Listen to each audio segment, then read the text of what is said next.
Sir ഞാന് ഒന്ന് സഹായിക്കാവോ? പിന്നെന്താ? സാർ നമ്മുടെ കമ്പനിയുടെ കുറച്ച് പുതിയ പ്രൊഡക്ട്സ് പരിചയപ്പെടുത്താൻ വന്നതാണ്. പെടുത്തിക്കോളൂ. ഇങ്ങനെ വെയിലത്ത് നടക്കുന്നതൊക്കെ ബുദ്ധിമുട്ടല്ലേ? പിന്നെ സാറ് ചെലവിന് തരും. വേണമെങ്കിൽ തരാം. അച്ഛാ ഇതെങ്ങനെ മോരെ പെണ്ണെ വിളിച്ചിറക്കിയോണ്ട് നിൽക്കുന്നു. ഒന്നാമത്തവന് രണ്ടാമത്തവന് രണ്ടും കേട്ടവൻ ഇവിടെ ഞാൻ നിൽക്കുമ്പോഴാ. എന്റെ പൊന്നുമോളെ നീവന്റെ എന്തോ കണ്ടോണ്ട്. അല്ലെങ്കിൽ ഞാൻ ജസ്റ്റ് പ്രൊഡക്റ്റ് ഈ പ്രൊഡക്റ്റിന്റെ ദൃഷ്ടി പതിഞ്ഞാ മതി, നാട്ടുകാര് പറയും പിഴച്ചൂന്ന്. വേണ്ട ഫാത്തിമ, തർക്കിക്കണ്ട. ഫാത്തിമേ പേരെന്തായിരുന്നു? ആരതി. ആരതിയായിട്ടുള്ള ആദ്യ രാത്രി ഞാൻ സങ്കല്പിച്ചു കഴിഞ്ഞു. നിന്നെ ഞാൻ ഈ പകല് താണ്ടിക്കത്തില്ല.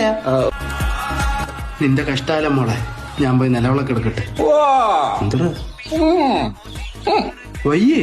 പിന്നെ ഞാൻ കൂടെ അവിടെ ഈത്തപ്പഴത്തിന്റെ കുരു കളയാൻ നിൽക്കുന്ന. അവന്റെ പെണ്ണിറങ്ങി വന്നോണ്ട് അവൻ കെട്ടുന്നു. എന്ന് വെച്ച് ഞാനല്ലേ മൂത്തത്, അവളെ ഞാൻ കെട്ടിയിട്ട് മതി അവൻ കെട്ടുന്നത്. നിർത്തണ പൊട്ടന്മാരെ. ഭാരതി. ഭാരതല്ല, ഇന്ത്യ. ആരതി. നീ പോടക്കോഴി.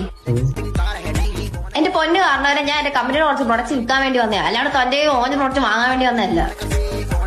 ആരതി പോലെ കുറച്ച് നേരം കൊണ്ടാണ് ഞാൻ പ്രസവിച്ചാലോ. ഒന്ന് കൂടെ നിന്നായിരുന്നു ഇപ്പൊ കല്യാണം നടന്നു പോയത്. Download ShareChat.